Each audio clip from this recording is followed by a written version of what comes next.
When I was president of the American Psychological Association, they tried to media train me.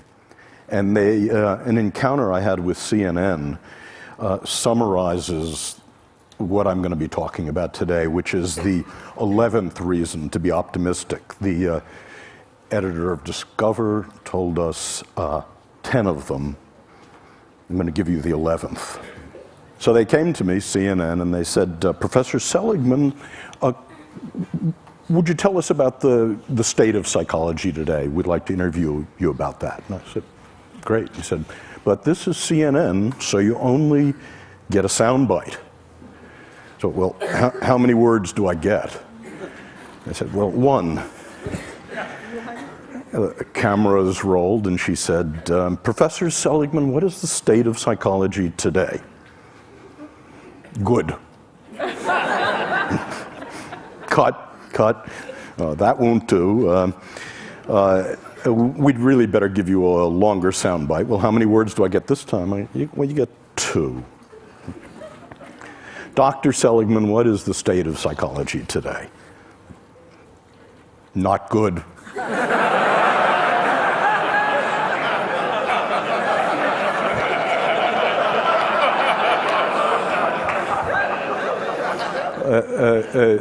Look, Dr. Seligman, we can see you're really not comfortable in this medium. We'd better give you a real soundbite. This time you can have 3 words. And, Professor Seligman, what is the state of psychology today? Not good enough. And that's what I'm going to be talking about. I want to say why psychology was good, why it was not good, and how it may become, in the next 10 years, good enough.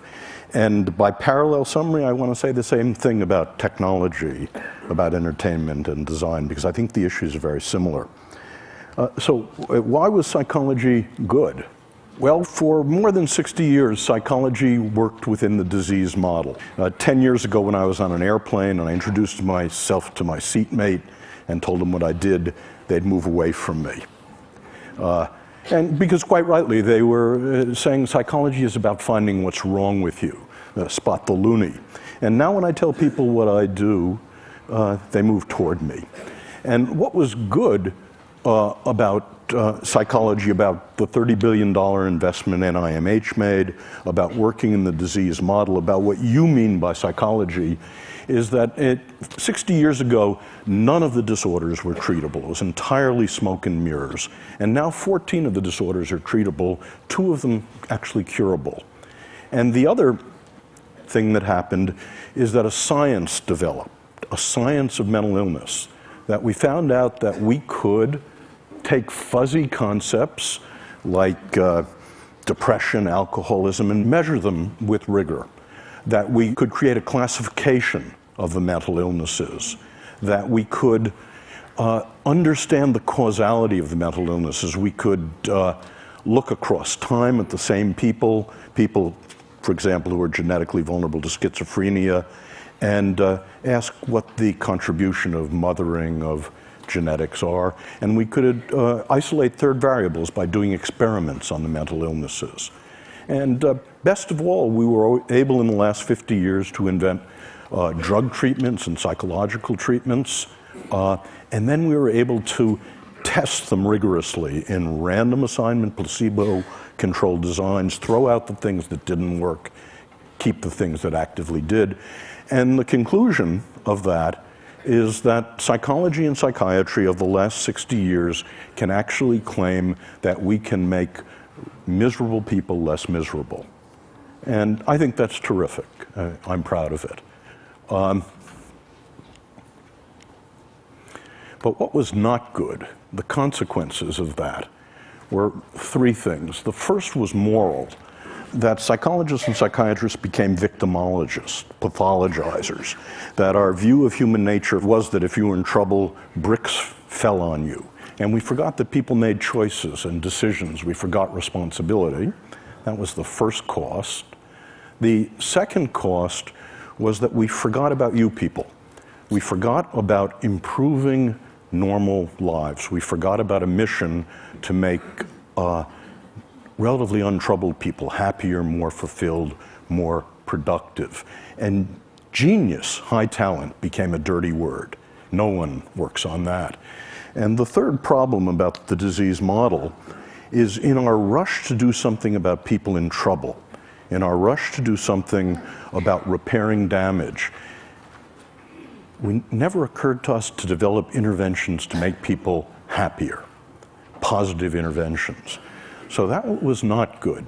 And so that's what led people like Nancy Etkoff, Dan Gilbert, Mike Csikszentmihalyi, and myself to work in something I call positive psychology, which has three aims. The first is that psychology should be just as concerned with human strength as it is with weakness. It should be just as concerned with building strength as with repairing damage. It should be interested in the best things in life, and it should be just as concerned with making the lives of normal people fulfilling and with genius, with nurturing high talent. So, in the last 10 years, and the hope for the future, we've seen the beginnings of a science of positive psychology, a science of what makes life worth living. It turns out that we can measure different forms of happiness, and any of you for free can go to that website and take the entire panoply of tests of happiness. You can ask, how do you stack up for positive emotion, for meaning, for flow, against literally tens of thousands of other people.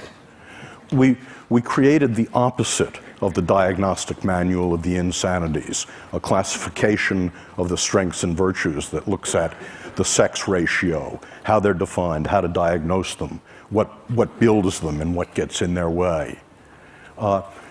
We found that we could discover the causation of the positive states, the relationship between left hemispheric activity and right hemispheric activity as a cause of happiness. I've spent my life working on extremely miserable people, and I've asked the question, how do extremely miserable people differ from the rest of you? And starting about 6 years ago, we asked about extremely happy people, and how do they differ from the rest of us? And it turns out there's one way, very surprising, they're not more religious, they're not in better shape, they don't have more money, they're not better looking, they don't have more good events and fewer bad events. The one way in which they differ, they're extremely social. They don't sit in seminars on Saturday morning. They don't spend time alone. Each of them is in a romantic relationship, and each has a rich repertoire of friends. But watch out here. This is merely correlational data, not causal, and it's about happiness in the first Hollywood sense I'm going to talk about. Happiness of ebullience and giggling and good cheer. And I'm going to suggest to you that's not nearly enough in just a moment. We found we could begin to look at interventions over the centuries, from the Buddha to Tony Robbins. About 120 interventions have been proposed that allegedly make people happy. And we find that we've been able to manualize many of them, and we actually carry out random assignment efficacy and effectiveness studies. That is, which ones actually make people lastingly happier. In a couple of minutes, I'll tell you about some of those results. But the upshot of this is that the mission I want psychology to have, in addition to its mission of curing the mentally ill, in addition to its mission of making miserable people less miserable, is, can psychology actually make people happier? And to ask that question, happy is not a word I use very much. We've had to break it down into what I think is askable about happy. And I believe there are three different, and I call them different because different interventions build them. It's possible to have one rather than the other. Three different happy lives. The first happy life is the pleasant life.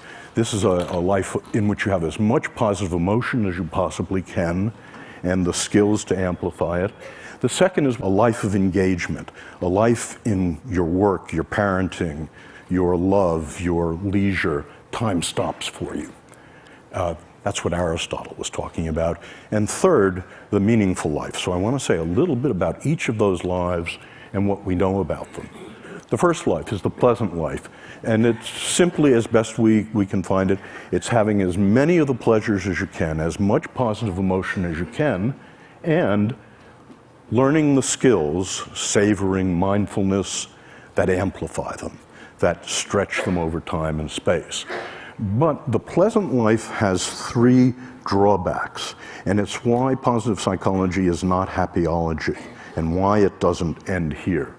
The first drawback is that it turns out the pleasant life, your experience of positive emotion, is heritable, about 50% heritable, and in fact, not very modifiable. So the different tricks that Mathieu and I and others know about increasing the amount of positive emotion in your life are 15 to 20% tricks, getting more of it.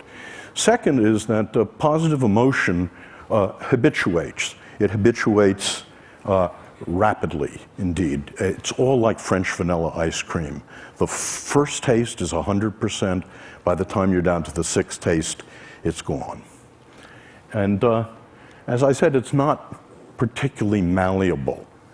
And this leads to the second life. And I have to tell you about my friend Len to talk about why positive psychology is more than positive emotion, more than building pleasure. In two of the three great arenas of life, by the time Len was 30, Len was enormously successful.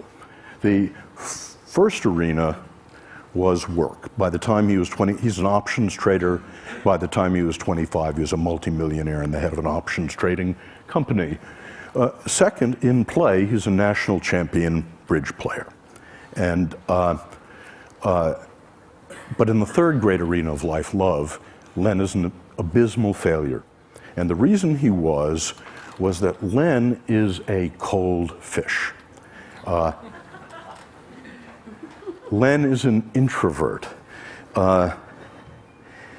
American women said to Len when he dated them, "You're no fun. You don't have positive emotion. Get lost." And Len was wealthy enough to be able to afford a Park Avenue psychoanalyst who for 5 years tried to find the sexual trauma that had somehow locked positive emotion inside of him. But it turned out there wasn't any sexual trauma. It turned out that Len grew up in Long Island and he played football and watched football and played bridge. Len is in the bottom 5% of what we call positive affectivity. So the question is Len unhappy? And I want to say not. Contrary to what psychology told us about the bottom 50% of the human race in positive affectivity, I think Len is one of the happiest people I know. He's not consigned to the hell of unhappiness, and that's because Len, like most of you, is enormously capable of flow. When he walks onto the floor of the American Exchange at 9:30 in the morning, time stops for him, and it stops till the closing bell. When the first card is played, till 10 days later, the tournament is over, time stops for Len. And this is indeed what Mike Csikszentmihalyi has been talking about flow, and it's distinct from pleasure in a very important way. Pleasure has raw feels. You know it's happening. It's thought and feeling. But what Mike told you yesterday, during flow, you can't feel anything. You're one with the music. Time stops. You have intense concentration. And this is indeed the characteristic of what we think of as the good life.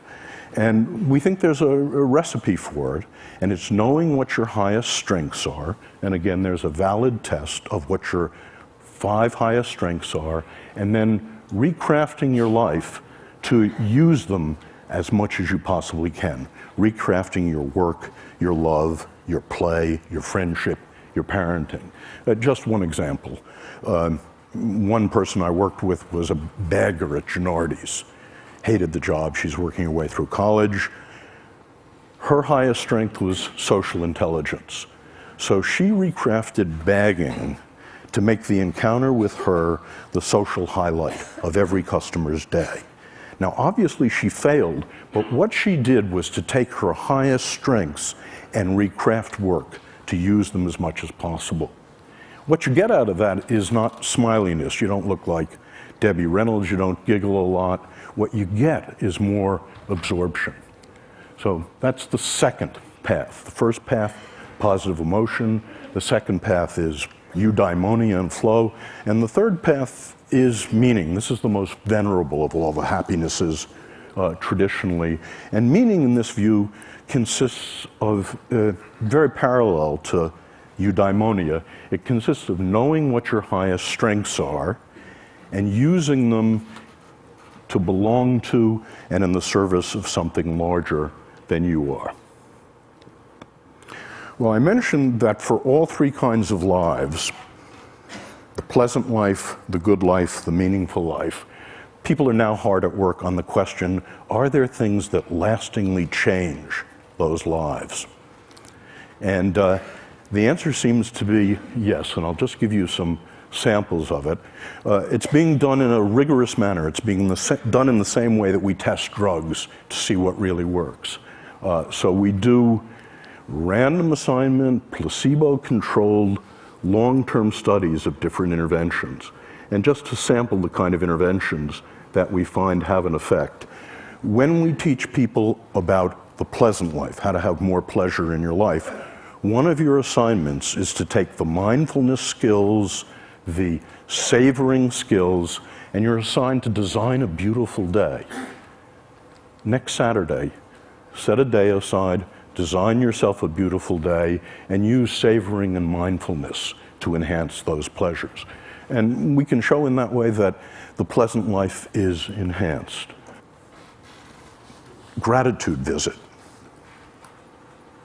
I want you all to do this with me now, if you would. Close your eyes. I'd like you to remember someone who did something enormously important that changed your life in the good direction, who you never properly thanked. The person has to be alive. Okay? Now, okay, you can open your eyes. I hope all of you have such a person. Your assignment when you're learning the gratitude visit is to write a 300-word testimonial to that person, call them on the phone in Phoenix, ask if you can visit, don't tell them why, show up at their door, you read the testimonial. Everyone weeps when this happens.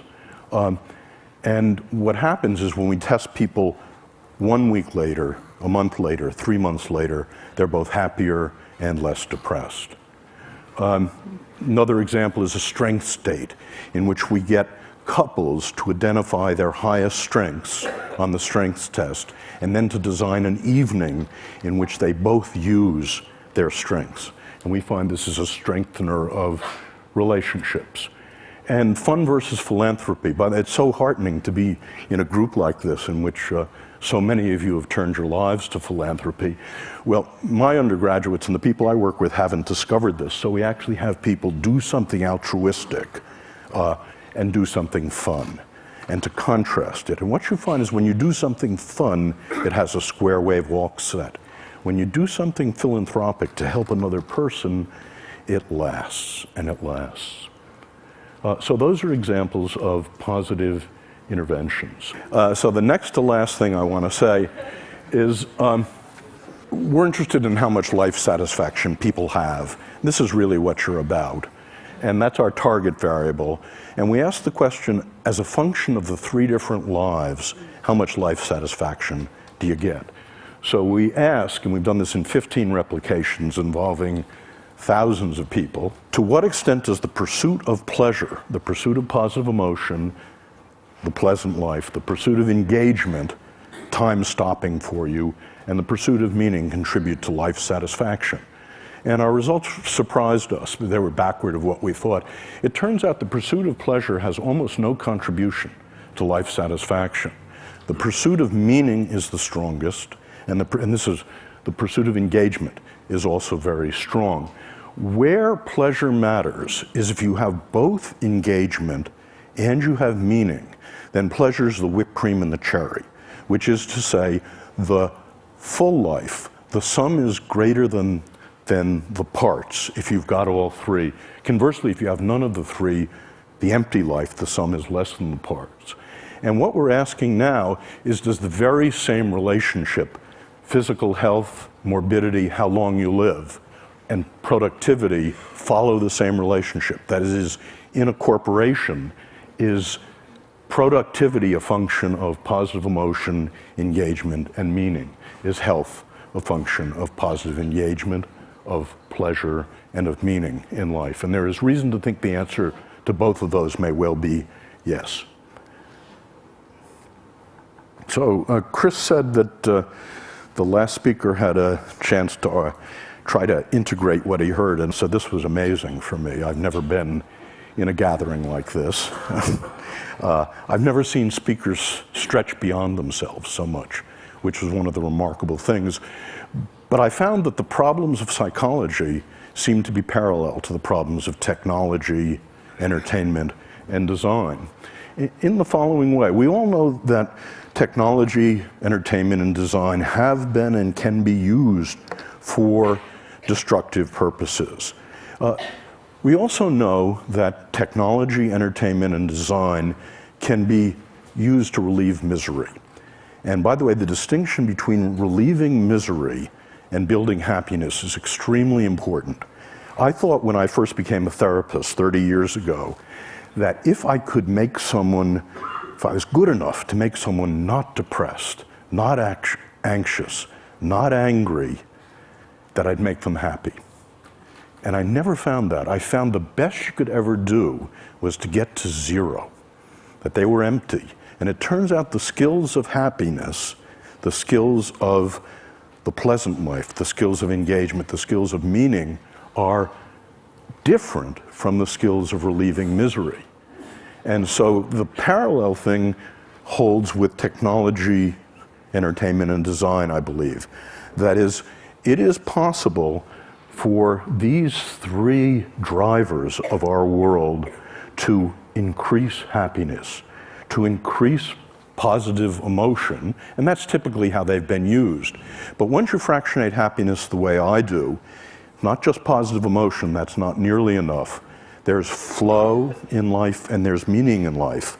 As Laura Lee told us, design, and I believe entertainment and technology, can be used to increase meaning engagement in life as well. So in conclusion, the 11th reason for optimism, in addition to the space elevator, is that I think with technology, entertainment, and design, we can actually increase the amount of tonnage of human happiness on the planet. And if technology can, in the next decade or two, increase the pleasant life, the good life, and the meaningful life, it will be good enough. If entertainment can be diverted to also increase positive emotion, meaning, eudaimonia, it will be good enough. And if design can increase positive emotion, eudaimonia, and flow, and meaning, what we're all doing together will become good enough. Thank you.